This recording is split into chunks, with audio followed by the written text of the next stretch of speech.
but Dublin can be heaven with coffee at 11 and a stroll in Stephen's Green. I've met lots and lots of the famous people over the years. I didn't appreciate it because I was only in my 20s. The loveliest job anyone could ever have. I used to do the bookings. There was a lot of poverty. It was much easier to pay sixpence or a shilling and go to the Theatre Royal, where you got a live show and a film. And you were warm, you could bring your family. It was a wonderful place for the Dubliners. I was 15, 16, yeah, you see, early. Magic. He was a lovely boyfriend at that stage of his life. Then a fiancé, got engaged to me the 18th of December 1954. Loved him with all my heart. That's the happiest time of my life. We moved in here to stay for a year, and I'm 51 years here, so that speaks loudly.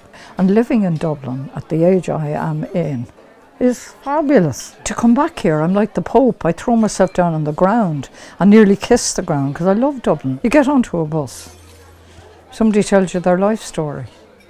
You start chatting to a total stranger. You discover you know their family and they know yours. Very, very strong feelings that I have been blessed that I came up the way I came up.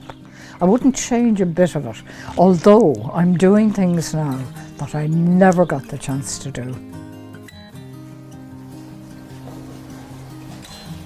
I think you nearly go back to birth, water being very therapeutic. There weren't swimming pools. Children were not allowed to go near rivers and the sea because of the danger of drowning, which was very, very valid. So a lot of children never knew how to swim.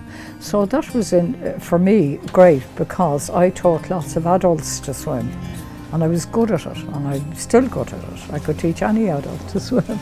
But I have taught people that had dreadful swimming accidents and had to recoup themselves. It's got to be fun, but it's got to be safe. Safety is your priority, and once you've made it safe, then it's fun, and then children learn.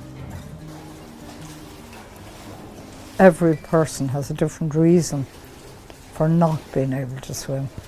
The people that have overcome intense fear, that we've cried together in the deep end, when they've succeeded in keeping themselves up for the first time. I have a natural psychology. I use it with the teaching to choose a child that wasn't good at something and get them to show the others how to do it.